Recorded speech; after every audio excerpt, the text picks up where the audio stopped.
All right, let's talk about the two kinds of tools that you actually need in order to get started as a designer, but really a design business, because that's really who I'm talking to. Is people who they always say, I just want to be a designer, but being a designer by itself means you're going to go work in-house and design for someone else.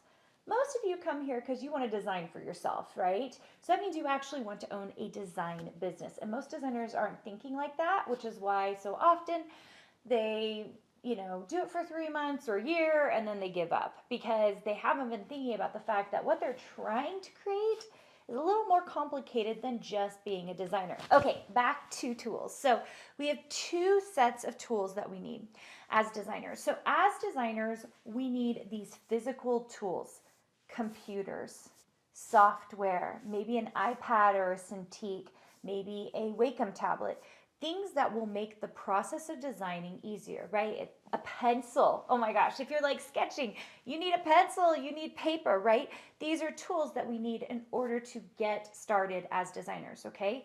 These are the things, in my opinion, that everybody's thinking about when they're first getting started. And especially, I get a lot of questions about what kind of computer do you use and what kind of software and all that. It's very simple, you guys. Most computers at this point are great. Have something with lots of memory, lots of, graphics. PC or Mac doesn't matter these days. I personally use a Mac, but I know lots of people who use PCs. I love for you to also have some kind of software or something where you can draw more naturally. So that means either a Wacom tablet or a Cintiq or an iPad or a computer. So some computers now have touch screens where you can just draw directly on it. So all of those things work. You just need the asset to get you where you need to go, right? Secondly, you need software. Right now, Adobe software is what you need.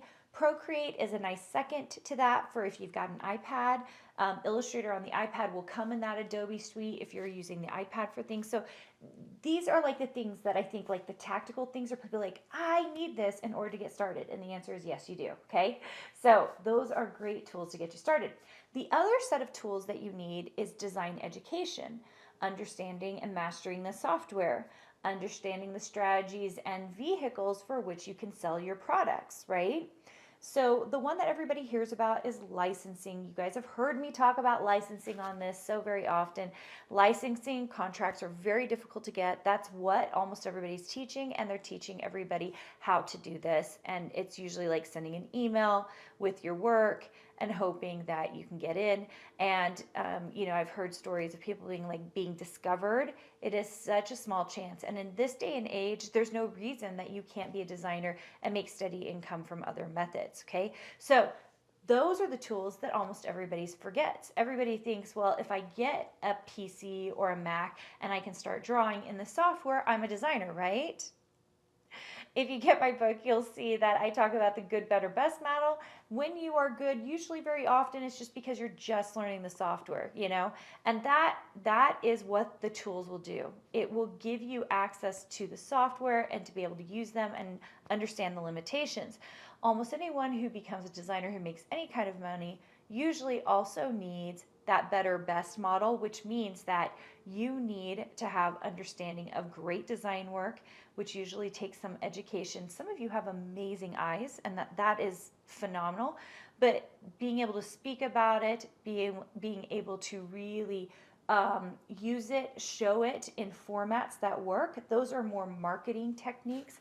And so we really emphasize and teach in our programs all of those types of business type things, right? Because those set of tools, it's the tools that nobody thinks they need, which is why so much of the industry looks oversaturated when it's filled with people who have started an Etsy shop, they've left it open, they worked on it for 2 or 3 months, maybe even 6 months or a year, and then they left it, and there's not very many products in there, and they haven't done anything since. But it looks oversaturated, right? So it feels like, oh my gosh, all of these people are designing, and there's no room for me. When the truth is, if you get the initial set of tools, you're getting started, so that's great. But it's the second set of tools that sets apart the real designers from those who are just kind of messing around, okay? So get yourself some business strategies, get yourself some knowledge of how to become even better. improve your design skills. I'm not talking about just the skills that you learn in college. I have a lot of graphic designers who join my program because there's a set of skills that you learn in design school. Those are the skills we taught. And then there's a whole nother set that happens from experience, from actually being in the field. And those are the ones I really want you to get. Those are the tools that will serve you for a very long time. Both important, okay? Like you can't, I'll have someone start my program or ask to be in my program, and they will say they don't have a computer yet. And I'm like, okay, how fast can you get a computer? Or how fast can you get an iPad? Or how fast, like we need to have these tools to even get started. They're like fundamental, right?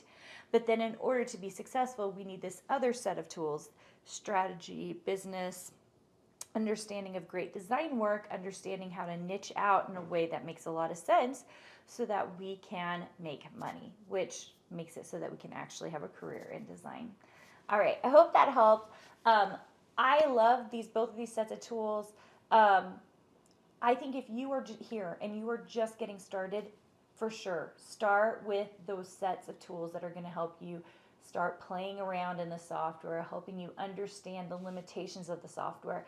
That to me is like key. Limitations of the software is key. It's so amazing because once you know what you can and you can't do in the software, the better you will become as a designer. It's so good, okay? And then from there, find ways to, like coming to this podcast, listening to this podcast, like listening to and getting strategy, helping and figuring out what business tactics you need so that you can create a long-lasting career in design. All right, guys, hope that helped, and I will talk to you soon. Hey, did you know that you can visit me at makeanddesign.com to learn more about this podcast and join my VIP group for weekly freebies? I can't wait to see you there.